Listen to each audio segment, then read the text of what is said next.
Assalamualaikum warahmatullahi wabarakatuh. Perkenalkan, nama saya Dimas Maulana dari kelas CM3 SHIP. Saya dari kampus STI Gigi Business School cabang Cibitung. Di sini saya akan mempresentasikan tentang vintage dari mata kuliah bank dan lembaga keuangan lainnya dengan dosen pembimbing Bapak Budi Prasetyo Wiratmoko SSMM. Vintage merupakan singkatan dari Financial Technology.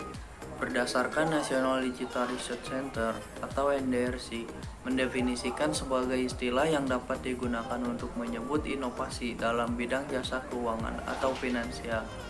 Inovasi yang dimaksud adalah inovasi finansial yang diberikan sentuhan teknologi modern. Sederhananya, vintage adalah jenis perusahaan di bidang jasa keuangan yang digabungkan dengan teknologi. Bisa juga diartikan sebagai segmen di dunia startup yang membantu untuk memaksimalkan penggunaan teknologi untuk mempertajam, mengubah, dan mempercepat berbagai aspek pelayanan keuangan. Sehingga mulai dari metode pembayaran, transfer dana, pinjaman, pengumpulan dana, sampai dengan pengelolaan aset bisa dilakukan secara cepat dan singkat berkat penggunaan teknologi modern tersebut. Maka tidak heran jika kemudian financial technology atau fintech menjadi kebutuhan yang bisa mengubah gaya hidup seseorang, khususnya mereka yang familiar atau bergelut di bidang keuangan dan teknologi. Vintage juga dapat mempengaruhi gaya hidup seseorang dan juga dapat membantu UMKM mendapatkan modal usaha dengan bunga lebih rendah. Sebelum adanya vintage, para pelaku UMKM di Indonesia mengandalkan pinjaman dari bank untuk mendapatkan modal usaha. Pinjaman bank biasanya memiliki bunga yang cukup tinggi. Selain itu, persyaratan dan prosedurnya juga cukup sulit. Namun, sebagai pelaku UMKM, kita juga perlu memperhatikan berbagai persyaratan ketika mengajukan dana di lembaga crowdfunding. Salah satunya untuk besaran bunga pinjaman. Pastikan lembaga yang kita pilih sudah terdapat dan diawasi oleh Otoritas Jasa Keuangan atau OJK untuk mengetahui lebih banyak tentang permasalahan yang sering dihadapi oleh pelaku UMKM. Jadi, para pelaku UMKM pun akhirnya mendapatkan solusi untuk mendapatkan modal melalui vintage. Sistem ini disebut juga dengan peer-to-peer lending, yang berarti praktik berbasis online platform yang mempertemukan pelaku UMKM yang butuh dana atau modal dengan orang-orang yang bersedia berinvestasi. Vintage juga menyediakan layanan finansial. Salah satu manfaat yang mungkin bisa dirasakan oleh masyarakat saat ini atas kehadirannya financial technology adalah kemudahan pelayanan finansial.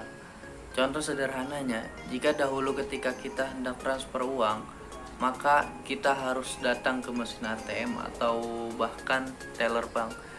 Sedangkan dengan adanya financial technology, maka kita tidak perlu lagi mengantri karena kita sudah bisa melakukannya melalui smartphone. Tidak hanya transfer dana atau uang, vintage juga memungkinkan kita untuk menyetorkan berbagai tagihan seperti tagihan telepon, listrik, air, bahkan BPJS. Vintage mendukung inklusi keuangan. Vintage dirasa dapat menjadi alternatif solusi untuk membantu mencapai target inklusi keuangan yang sampai saat ini baru mencapai 49%. Sedangkan pada 2019 kemarin, Dewan Nasional Keuangan Inklusi (DKNI) menargetkan inklusi sebesar 75%. Seperti yang kita ketahui, layanan vintage pada umumnya berbasis online, sehingga kita bisa mengaksesnya lebih mudah kapan saja selama kita tersambung dengan jaringan internet yang mumpuni. Mengurangi jumlah pinjaman berbunga tinggi.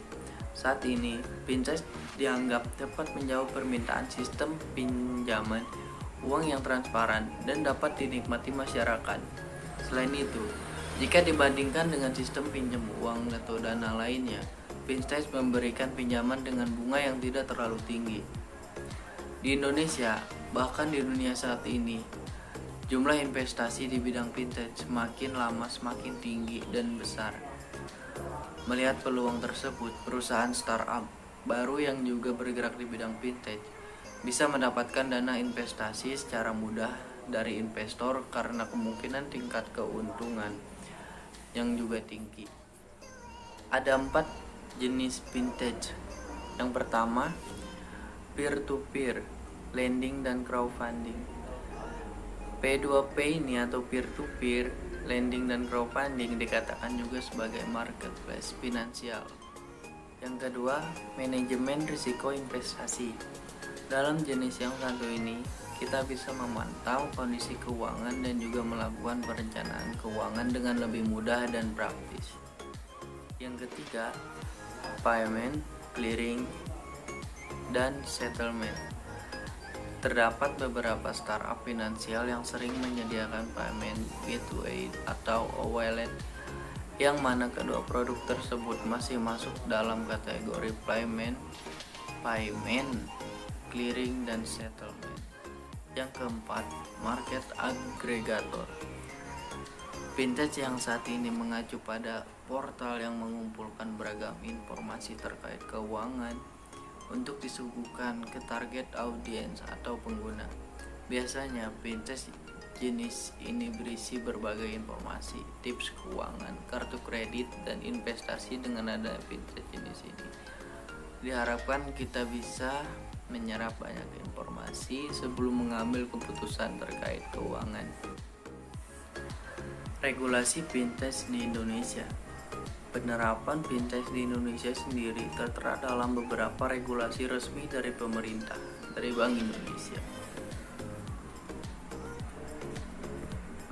Regulasi yang dibuat pemerintah ini diharapkan agar para penyedia maupun pengguna vintage bisa melakukan berbagai aktivitas finansial dengan lebih nyaman dan aman dalam hal pengelolaan data juga informasi pribadi kita. Sekian penjelasan atau presentasi dari saya. Mohon maaf bila ada kesalahan kata. Terima kasih. Wassalamualaikum warahmatullahi wabarakatuh.